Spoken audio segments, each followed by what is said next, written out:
I'm Jerry, I work for the British Geological Survey. My role at the organisation is to improve access to our resources, our data and our information. So it's all about data sharing. And for the past 3 years I've been working with the Geospatial Commission to look at how we can improve the way that we access and share that information. At BGS it's really important that we share our information and data as widely as we possibly can. In this video I'm going to share with you what we've done to improve the licensing process. This includes some licensing guidance, a data exploration licence and further work towards harmonisation of our licensing terms and conditions. Licensing is a difficult subject and it's certainly something that's difficult to get excited about.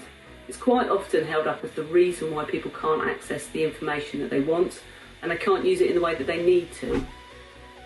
But licensing is a really important part of the process. It helps us to share our data fairly, to do it in a legally compliant way, and ultimately stimulates innovation and enterprise.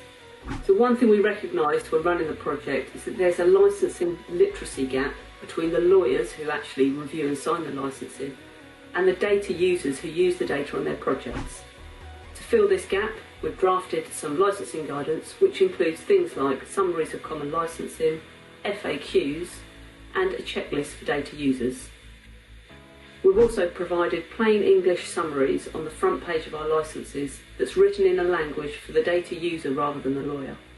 We're also looking to harmonise licensing terms and conditions so that a user can see familiar language throughout the licences regardless of who they get the data from.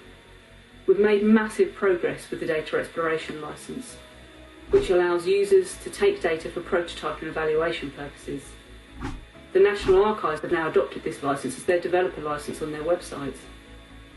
But it's not just about harmonising on a set of languages, but also on some of the underlying processes.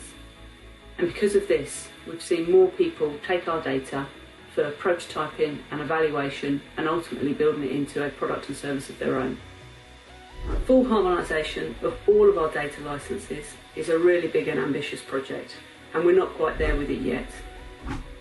We're going to continue working towards that and continue along our journey.